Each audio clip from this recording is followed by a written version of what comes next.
Tables and seats are now on sale for the biggest night in the digital video calendar, the Telecast Digital Video Awards. We're celebrating excellence in the only awards ceremony created especially for the social video industry, with over 100 channels, shows and series shortlisted across 27 categories. It all takes place on the evening of 5th of June during South by Southwest London Week at the luxurious Londoner Hotel in Leicester Square. The guest list reads like the who's who in the next generation of entertainment. So book your table, half table or seat now and join the talent and executives shaping the content industry of tomorrow. Just visit digitalvideoawards.co.uk to secure your place now. The Telecast Digital Video Awards, the biggest night in the digital video calendar. We'll see you there.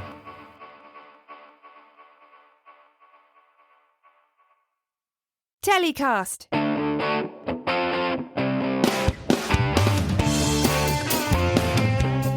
Hi, I'm Justin Crosby and welcome to another Telecast.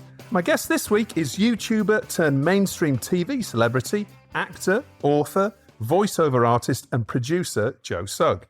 We're going to be talking about Joe's career to date, his new dating format, Date Me at My Worst, and what he's got planned for the future. Plus, we'll get to hear his story of the week, hero of the week, and who or what he's telling to get in the bin. For videos featuring the movers and shakers of the TV and digital content industries, just hit the subscribe button in the episode description below or search Telecast TV on YouTube.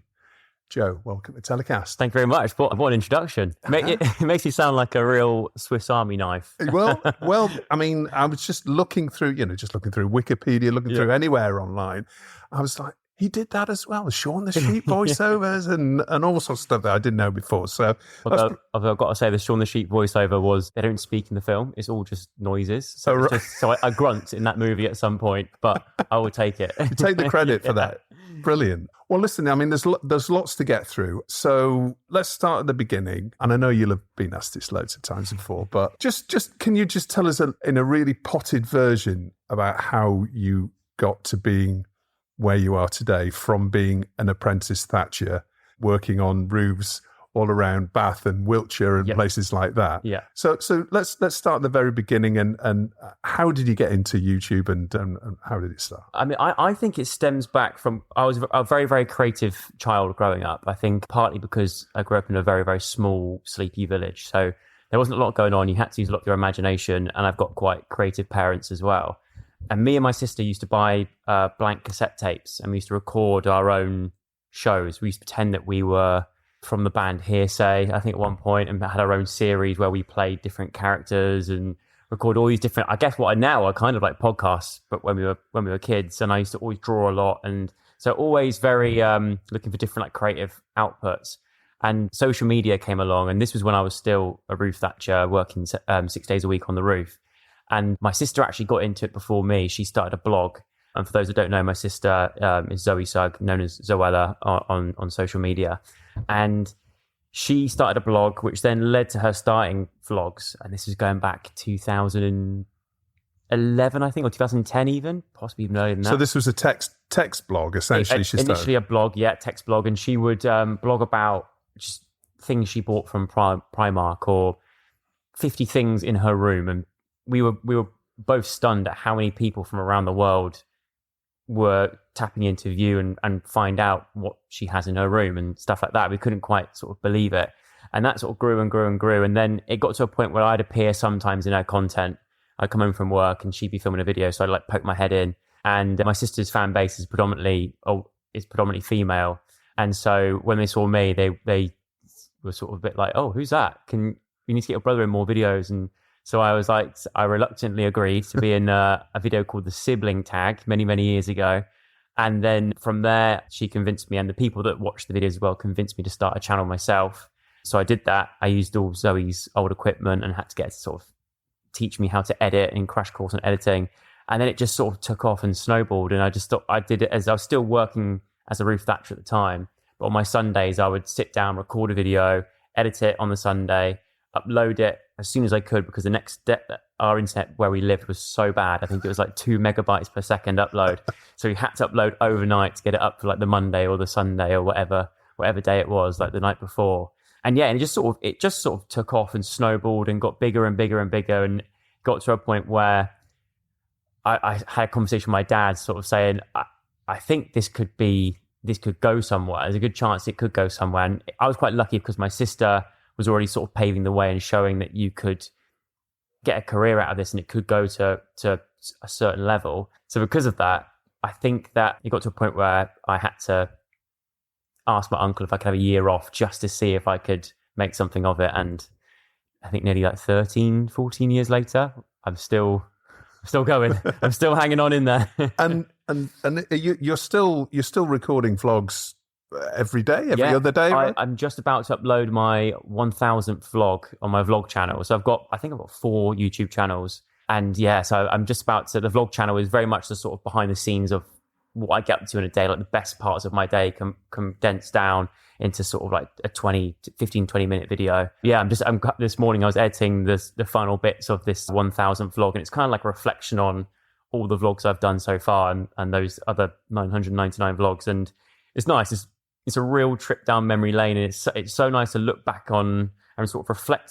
I've always said, like, especially the vlogging, I feel so lucky to have been able to do that and sort of share all the cool experiences with my audience, and to be able to look back on it and go, I wonder what I was doing on this day 9 years ago, and I can see exactly like, I was doing this, or I was interviewing this person. It's like it's nice to sort of keep a video diary. Me and my sister are both very nostalgic, quite sentimental people, so I think we both have this sort of thing of like creating this massive back catalogue of our lives to probably watch back on when we're in an old people's home. I don't know. But this is one of the reasons you've become so successful, is sharing a lot of your own life and not being afraid to do that. And it's been a real organic growth where I can imagine your community, you are really super engaged, right? Yeah. In terms of, just commenting. I mean, just looking at some of the comments, people, I remember this video and this video, and it's like, it's extraordinary looking through, like literally the last one you did. It was like, it's a super engaged fan base that you've got. I feel so lucky to sort of have the fan base I have had since the start of making videos. I mean, I think what's kept them there is a lot of the people that watched me grew up watching us as well. So we were a bit like, it's equivalent to me. I remember when I was sort of in my sort of peak YouTube era, I went on to have my first Radio 2 interview with Steve Wright, I think it was. And I was a fan of Steve Wright because of I used to listen to him when I was thatching. I knew it was home time when I heard Steve Wright's voice, because it meant it was time to pack up the kit and go home. But as I walked in, Dick and Dom walked out. And for me, that was like my Thatcher Joe of like my childhood, because I feel like I grew up watching them in the bungalow and all that. Those kind of like programs, I feel like they've always sort of been a part of my childhood. And it's quite nice because, like, even though I'm a lot older and didn't watch them anymore, it's like the respect is still there. And I'm still like, you were such a big part of sort of my childhood in a way. So it's quite nice to have that moment with my own audience. But I think in a way what sort of helped massively is that I've enjoyed what I do for so long, and the love for it has never sort of gone. And I think that's what reflects on my audience, and I think they can see that. And I think as long as you're enjoying it, your audience enjoy it also. It's like that sort of thing is quite transparent, vlogging and YouTube and that kind of thing. Well, what really piqued my interest in terms of your back catalogue when you're talking about all of this content across your different channels. It seems like you've been able to experiment with and master lots of different genres within YouTube. Yeah. And also, I mean, you've got a gaming channel and also all the different, we'll talk about game shows and formats and things like that in a second, which is a really interesting development. But I mean, is that what you've done through your YouTube journey? And it seems like you've never been afraid of testing and learning and moving on and iterating, and which is what everybody says is the key thing for YouTubers and social media experts. Yeah, I think so. I mean, the way I see YouTube, for me, it moves so quickly as well. And I think when I started YouTube, I started off doing like observation videos. So I talk about like 10 things everybody does when they go to the cinema. So it's like, there's the annoying person who eats really loud with the popcorn and that kind of stuff, like the relatable sort of content. But you're sort of, back in those days, it was like walking into this giant vast space and be able to run off in any direction you want, and no one really knows the outcome of where that can lead to as well. And trends, so for me, it was like I felt like a child in a sweet store. Do you know what I mean? There was almost too much choice. I have a lot of hobbies and a lot of interests as well, and gaming being a big one as well. But the content that I was doing initially wasn't that. But then I saw that I then discovered gamers that I watched, and I was like, well, I love gaming. Why don't I start a gaming channel? There might be a portion of my audience that enjoy it, there might not be. And I decided to create a separate channel for that, because I was a bit like, I don't want to take a risk and start uploading gaming content onto what I call my main channel, which is where I do like the more polished. I say polished. If I watch them back now, they definitely aren't that polished. But I wanted to do something separate to that, just in case it didn't quite work out. But in a way, it sort of, I am a bit like, you don't know where it could lead to and stuff. So I think I've had the gaming channel. I also started a cooking channel with my girlfriend called In the Pan, where we just did cooking challenges.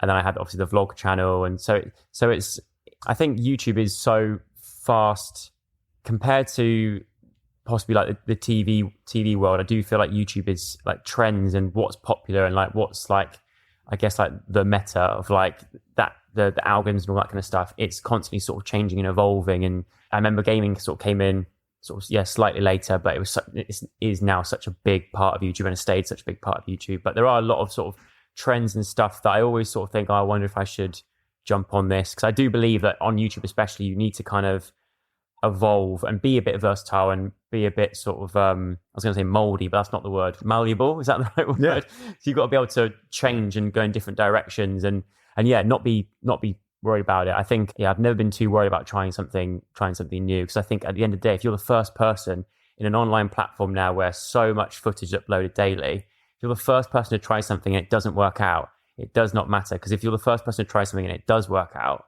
the reward then is so much bigger. Yeah. So, I mean, have you seen YouTube change over the years? Because you were one of the real pioneers, and now it's an extraordinary amount of content, as you say, being uploaded, and it's so popular. And and we'll talk again about that in a second. But the way that the TV industry and YouTube seem to be merging in many, many ways, and certainly the attention economy, everybody's looking at YouTube and getting rid of subscriptions and what have you. Yeah. Have you seen it change, and have you adapted to that?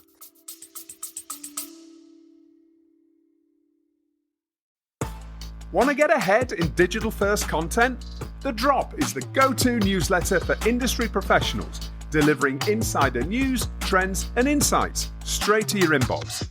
Navigate the fast-changing landscape of digital-first production, distribution, and monetization. Sign up now for free at dropmedia.co.uk and stay informed with The Drop.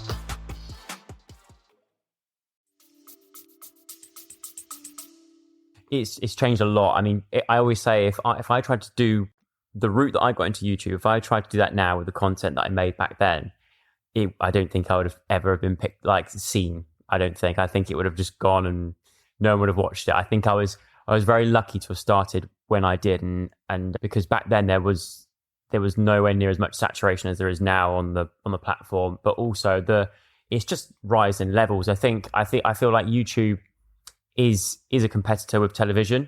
I think in that sort of space. I think that's probably what their intention is to be. Obviously, they want as many people to watch YouTube probably over TV as possible, or over any other streamer. And I do think that production levels are going up on YouTube. You look at the likes of what the Sidemen are doing and Mr. Beast, and a lot of these big sort of bigger YouTubers now, they've got full production crews for their content.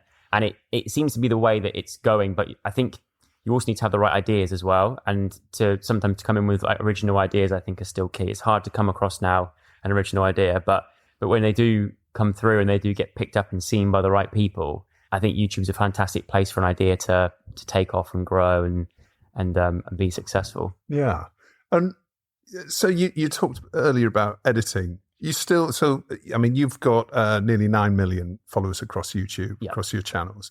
You're still editing your own content. I mean, do you have you have a team, or? No, do you know what? I was probably up until like 2016.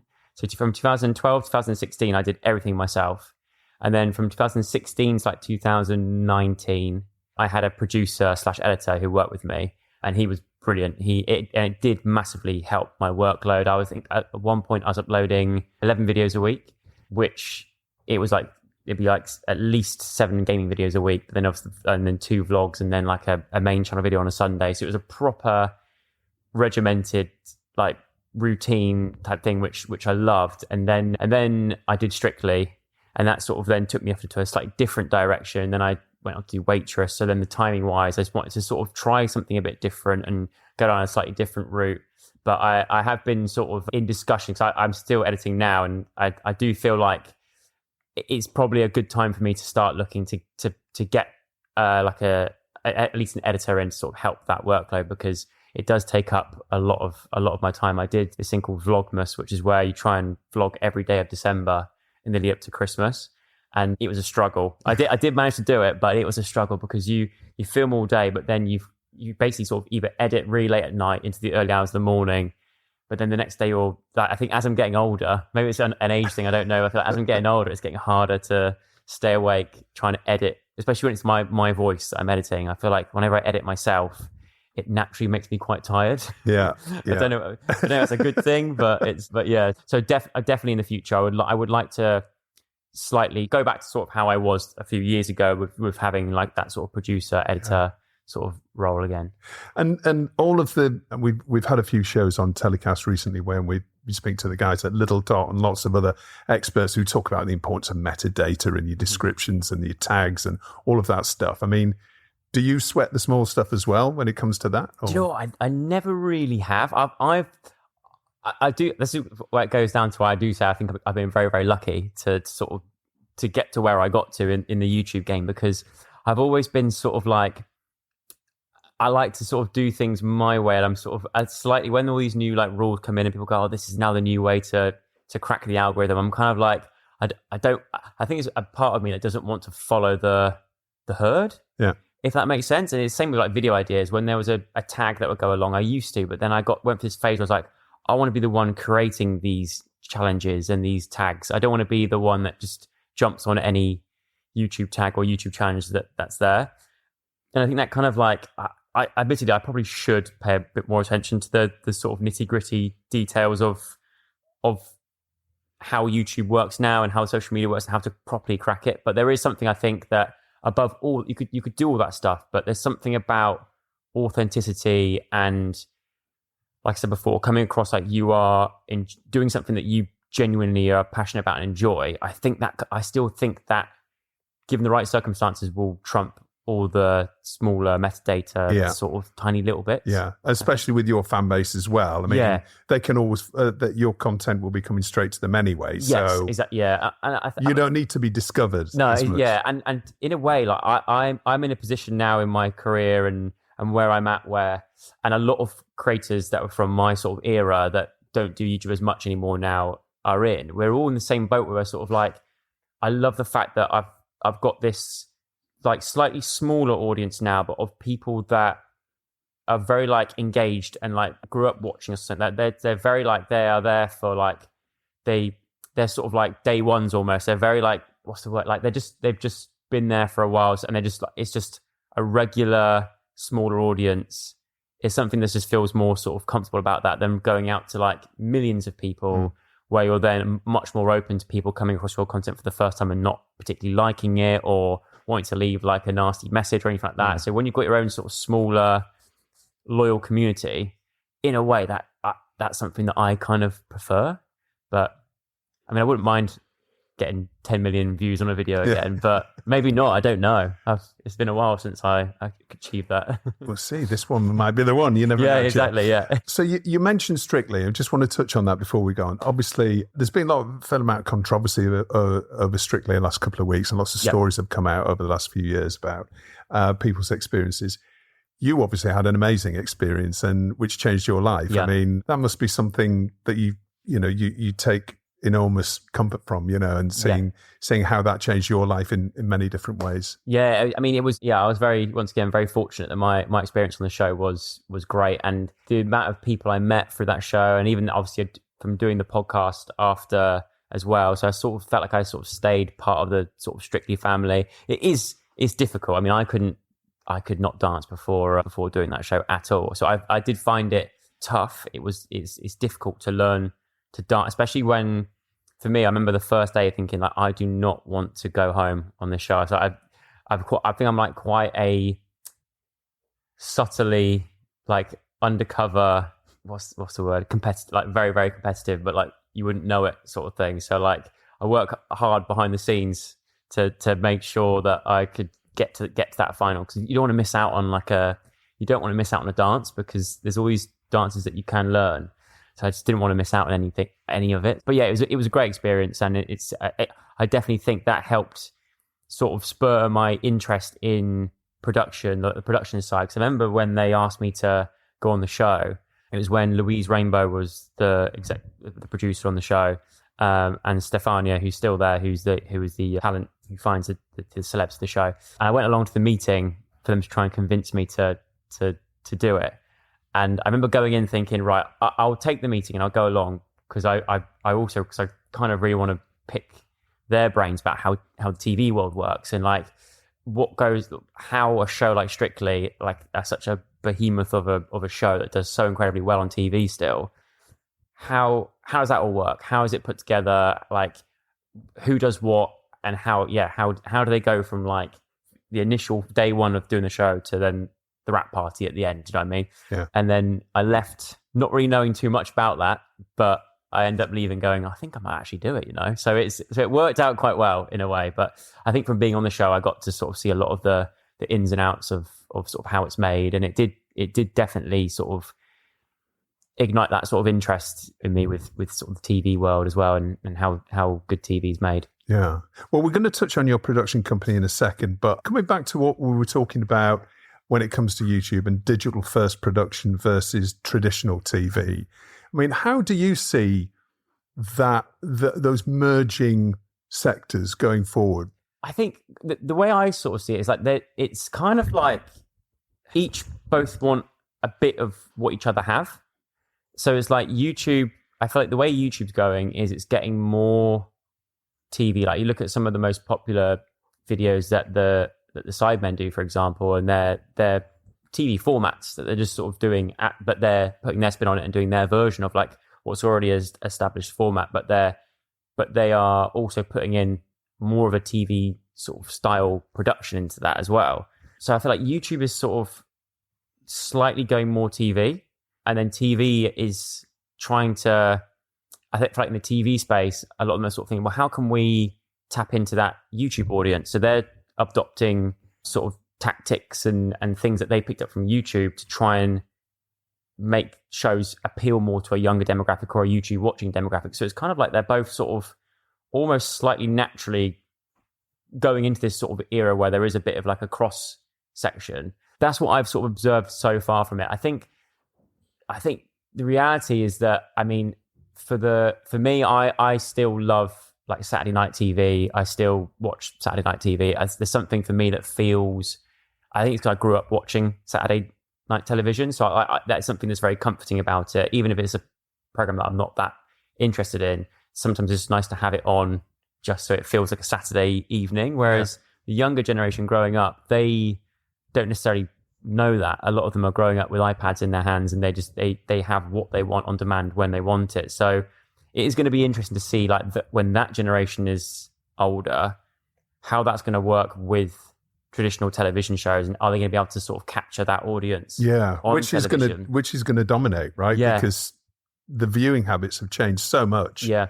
Over the last 10 years. Exactly. You would imagine that an infrastructure and a platform as big as YouTube and the power of the algorithm and everything else might be the one that might come out on top. Who knows? I would think, like, for me, I mean, I'm like diehard YouTube for life type thing. Like, I love YouTube, so I always like, although I grew up with television, I still will always like, I just think YouTube is going absolutely nowhere. I think it's only going to get bigger and bigger, especially like the idea that you could be interested in trains and you can just find you could probably find 4 or 5 different formats now based on trains. Do you know what I mean? There's so much out there.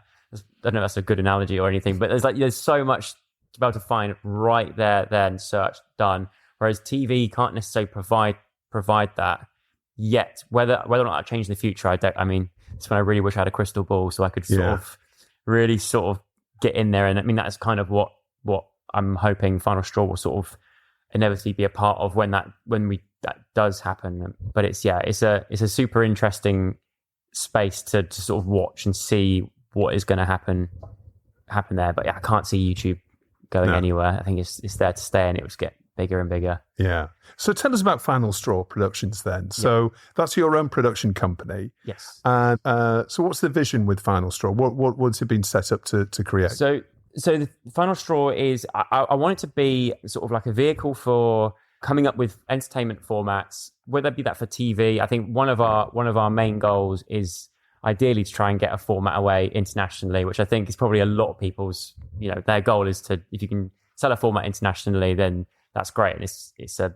massive success and stuff. So that's obviously the big goal, which I'd still love to do. But also I think what we want to do at Final Straw is be able to have an idea at the start of a week and go, wicked, let's work up this little format. What's like the sort of smaller version of this sort of bigger, intricate format? What's the smaller sort of basic version that we can just go out, test it on digitally or wherever it can sit, be that on as vertical on TikTok or as a longer form YouTube content, and go out and just sort of test it for a lot less budget than it would be if it was for television. And then kind of approach it from that direction of having, like, we've made this smaller sort of pilot for an idea that we've got.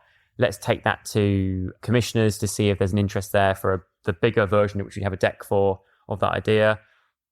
Or is it we take that idea and try and get it brand funded? So then it means that we can do loads and loads of episodes of it, and then hopefully it gets bigger and bigger and bigger, and then there might be an interest from somewhere else, or it might just remain on the channel and just continuously to do well. So it's kind of like the main thing though is like the idea that what I like is the idea of to get that bigger goal of trying to get a big television commission. We've got this other option of let's just test these sort of smaller ideas and see how they do and see how where the audience takes it. Yeah, almost, exactly. Yeah. I mean, especially from from where I come from, is everything I do that I put online is instantly met with feedback from my audience, or I can see in the back end who's watching from where in the world and what age demographic and stuff. And it's been interesting when I have done different styles of content to see actually, that weirdly, when I start doing videos about metal detecting, the older demographic shoots up, which, I mean, you could probably guess that, I suppose, because metal detecting is probably not the most fun thing if you're a youngster. I don't know. For me, it was, but maybe not. But it's just interesting to have all that sort of data and to use that. I mean, that's mainly what Final Straw is all about. And this is not just you, is it? I mean, in Final Straw, tell us about the structure of the business, because also BBC Studios are involved in this as well. Yeah. So I've partnered with BBC Studios, so they've got like I did a distribution deal with them. So they sort of they provide like support and stuff in trying to help get the ideas to the right people, and then sort of I guess kind of like try and help shop it around to see if we can get a bite somewhere. And it's been super useful. I mean, at my time, I didn't realize before when I started the production company and I did the deal with studios, it was amazing to me going into BBC Studios in White City for the first time and learning from the people there. I mean, Sasha Grimstitch, who's my head of development, the amount of stuff that I've learned from him is incredible. Like all the stuff that I wouldn't have known about in the TV world and how the TV world works, and other people at the BBC as well that have sort of, in a way, sort of like mentored me to help try and figure out how Final Straw plugs in to the BBC slightly, and how we can work together to try and make something that's different and try and find this middle space between sort of social media and YouTube and traditional television. So your first format, I think it's your first format that you announced recently, is called Date Me at My Worst. So tell me about that. Yeah, so the first one so the first idea we managed to sort of get a bit of funding for to go and make our first sort of digital pilot was Date Me at My Worst, which it actually, so we had a few different ideas for dating shows, and then Sasha, who's, like I said, is my head of development, he found a mattress study that said that there's different phases of a relationship. So months 0 to like 2, it's all roses and moonbeams. Like you don't see any of the bad stuff up top. It's all just like you put out your best self as long as you can. But as the months go on, things start to slip a bit. You start to get more comfortable around that person. Then some of your bad habits start to slip out, and then the farting. Yeah, the farting and all that kind of stuff. So, and then by sort of month 6 or whatever, it then becomes a point of like, oh, actually, this is not the person that I dated on date 1. Can I get past the farting or the horrendous morning breath or this, that, and the other? I don't know. So there's all these little things. So we came up with this dating format where we get a load of singles. That it was three guys, 3 girls, and we had one episode where it was 5 guys, and we had Max Belegde as a host, who's, for those that don't know, is a TikTok star, and he hosted it, and it was kind of like a group date setting where they all get to know each other, and then a klaxon goes off, and then they start dropping these reveals in about each other. And then so the reveal will come in, they discuss amongst them, like if it would be, they sort of discuss whether it is an ick or whether it's a tick or whether it's like, this is a good thing or a bad thing, and then we reveal who it was. And by the end of it, they write down who they fancy after all getting to know each other, their sort of best side, and then they revisit it after they found out everyone's bad bits, and then they write down to see if their choice has changed based on what they found out. And then both episodes, we managed to, I think it was a 15 grand budget we got to make this. And so as you probably know from television, it's not a massive budget to go and make something. But I think what's great about with YouTube and what I want Final Straw to be is that we can make things happen and ideas happen on a smaller budget to hopefully then go on and sort of get some traction and get the bigger, sparklier version down the line. Because we actually had this version that we did put out on the Final Straw YouTube channel is the more condensed, testing the core concept version, whereas the actual version that we pitched and had some interest from a dating brand initially and from a commissioner, but the bigger version is a lot more expensive, and it involves a hotel and a lot of moving parts and different bits and bobs. So we couldn't, and I think in the current climate of what I've learned from my 2 years so far in the production world is that to get a commission is very difficult. There's a lot of people who are quite reluctant to splash the cash and take a punt on an idea, especially right now, and a new idea is exactly. I say unless it's like a reboot of something, and I kind of understand it because it's. I was sort of, if I was in that position, would I take a punt on this new dating show idea, or would I go for something that has already got a history of doing well in the past? With a production company, probably that's a lot more established and historically have provided good shows in the past. And I think if I had that decision, I'd probably also go maybe this one if I wanted to keep my job. Yeah, exactly. But so that's what we've sort of found over the last 2 years has been like the tricky bit. So we'll think, okay, right, let's test this core concept for what is quite a small amount budget wise, and then just get it out there and see if it can get some traction, then put it in front of it. And if it can't, let's put it in front of some brands and see if some brands will get behind it and sponsor it, and try and basically we don't want to let anything get shelved. We want to, if we've got ideas that we truly believe in, we think have got like a route to get to the bigger version and it's been definitely thought out, then let's go for it. Let's get it out on YouTube. Let's see if it can find an audience and go from there. So that's where we're currently at, and we're happy. It was very fun to be on like a set of something that felt TV, because we had like a sound crew and camera guys and the full sort of setup, but it also still felt quite YouTube. And I got to sort of be in there as that sort of producer role as well. And I had my notebook and I was writing notes for the edit and sort of like editing in my head as it went along. And it was something that I remember afterwards,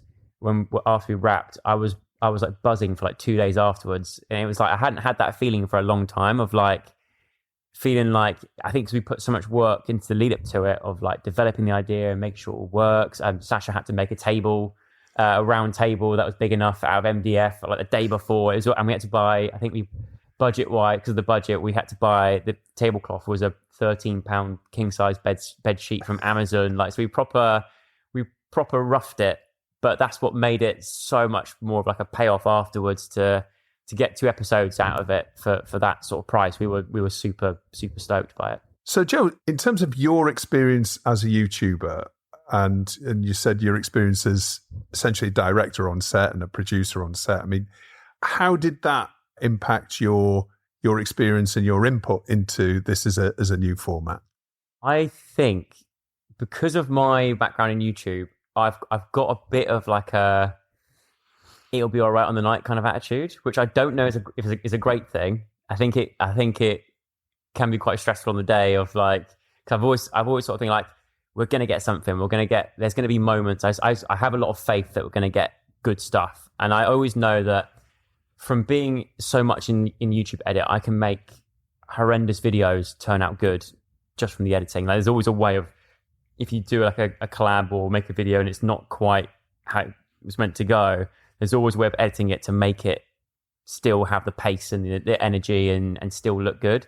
So I've kind of got a bit of this is going to be a very positive, it's going to be great, it's going to work out, it's all going to be fine, sort of attitude to it. And I think, but also in terms of, like I said, mentioned before, like pacing and stuff, I've always got the idea of the audience attention span in my mind as well. And I think especially if it's going to go on YouTube, although I do think long form content is making a comeback on YouTube, and there's a place for everything on YouTube, to be honest. But I think obviously the more popular stuff on YouTube is very thought out of, okay, we've got to keep people hooked in for as long as possible, because it's all about retention time. It's about on YouTube, it's click-through rate and retention. So you've got to have a thumbnail that's going to stand out and a title that's going to stand out. That's because that's like rule number one. So even when we were shooting, I'm thinking there's a moment where our host Max gets a lap dance from one of the contestants, one of the contributors, and in my head straight away I'm like, there's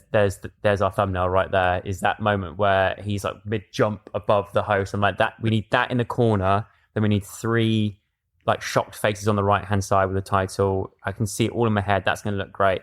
So when I'm on set, I'm thinking of stuff like that. I'm thinking also about like clips, because like I said before, attention spans are getting smaller and smaller. So you have to, and the clipped content is also super, super important. So when I'm there, I'm also writing down a notebook moments where I'm like, that's a clip. And I think it's the same in podcasting. You probably do it too. You sort of go, okay, right, this is definitely a clippable moment, or this is going to use a clip here.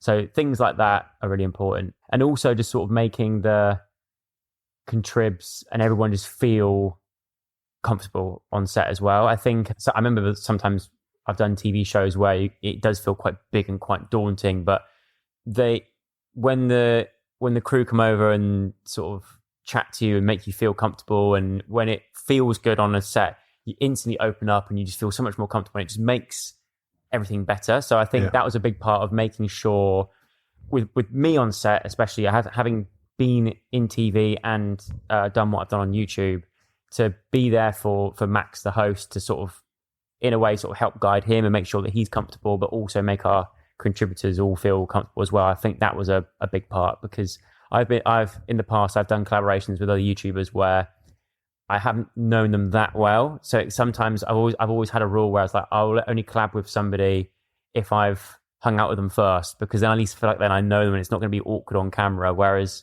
so you kind of want to make sure as best you can that everyone is comfortable with each other and everyone feels sort of in a good environment, I guess. Yeah. So just looking at content creators today that are just getting started, Joe, can you give them a little bit of advice? You know, you've made a huge success of your YouTube career, now moving into TV and this new generation of digital first content and TV and formats and this really, really exciting new area. What would you say to digital content creators now who want to get to that place, who are just starting out? What would be your advice? Well, I actually got a management company called MVE as well, which I set up six years ago now with my old YouTuber roommate Casper Lee. So we have that company together, which manages upcoming sort of TikTok and established TikTok talent, Instagram talent, YouTube talent. So I do find myself sort of giving a lot of advice and stuff anyway. So I would say I've always lived by I've always had this rule of like the 3 C's. So which are really important, which is collaboration. I do think collaborating with other people as you're growing is super, super important. It just helps get you in front of new audiences and cross-pollinate audiences. And it's just, I think it's so key for growing, especially, and gaining new subscribers or followers. The second one is consistency. I think you have to be consistent. I think, and especially at the start, like compared to when I was very consistent in the beginning of my career, and that's definitely what sort of helped me get to where I got to. But I think even more so now, where YouTube and social media is so populated and there's so many people out there sort of doing stuff that you also want to get into and do, I think you have to be consistent. And the third C is creativity as well. Like trying is once again even harder now in today's world. But if you can come up with an idea that no one's done before, even if that video doesn't take off and get big, but somebody else sees it and does it as well, but credits you, it's going to help elevate you as well. So like, as long as if you're being consistent with your ideas and your ideas are consistently unique as well, or you bring something different. So let's say you're going down the vertical of angling, you're into angling, you're making an angling channel. How can you make content that is different to everybody else's, makes yours stand out? That's the key, I think, of growing on social media. But also to add to that as well is the authenticity. You've got to, I think, especially nowadays, when we started, I couldn't look up to anybody really to go, that's the level I want to get to, because we were kind of like it's a canary in the coal mine. Is that the phrase? Like we were, I guess, sort of the first ones in a way to sort of go down the YouTube route that had that sort of, when advertising came in and the businesses surrounded it as well, and like things like books and stuff happened. Whereas if you were in any other sort of industry like acting, you could look up and go, oh, I want to be like Robert De Niro or Tom Hanks or any of the big actors. Whereas with YouTube, when we started, you couldn't. There's no track record as good as mine. Yeah. Whereas now, young kids that want to become creators or anyone that wants to get into content creation, they can see where you can get to now. There is sort of levels of where there is. You can now see how high that platform can go. So you've got to do it authentically. I think you can see like YouTubers that are doing crazy stuff or doing all these amazing things or living this really, really nice lifestyle. You might go, oh, I really want that, but you've got to genuinely enjoy what you're making. You've got to have a passion for what you're making, and you've got to be authentic, because that's what keeps your audience there. Is if your audience see that you're enjoying it and you would do it whether they watch you regardless, that's what actually makes them stick around and go, you're a genuine nice person. Now it's time for Story of the Week, where my guests get to talk about their favourite news story of the past 7 days. Joe, what's your Story of the Week? My Story of the Week, I mean, well, we've just had the Olympics. So I think kind of like the stories that have come out of the Olympics in general, I think especially looking at it from, like we were discussing earlier about traditional and the internet and those kind of worlds combining. Obviously the Olympics, such a massive landmark for television and something that's huge on TV. There's been so many moments that have gone viral, and I can't remember the last Olympics if we had that many sort of like social media-y moments, whereas like this Olympics I really have felt like, maybe because the last Olympics was during COVID, I don't know, but this one has had so many like meme moments and stuff. So we had obviously the big one was Ray Gunn, the break dancer from Australia, who my girlfriend has already done a parody of. Oh, really? Yeah, I think because she's Australian, she loved it. She's our new hero. But also the Turkish shooter as well, who had like one hand in his pocket, didn't have any of the equipment, just turned up. Pair of jeans on. It just looked like a sort of middle-aged dad, just got lost, turned up, was like, have a go at this, bang. And then it ended up becoming like the thing. So I watched the pole vaulter as well. Duplantis, when he got another world record, and afterwards he just did the celebrate. Like they all started doing the celebration of this like Turkish shooter. Yeah. But it's like there's so many. Yeah, there's loads of like moments, and that you go on social media and like you start looking at one like meme of it and stuff, and then you just get bombarded with them all, and it's so funny to see like the memes. There was one meme of Ray Gun where it's like when you lift up a rock and you see all the bugs underneath the rock, and it's her on the floor. It's like wriggling around, like things like that.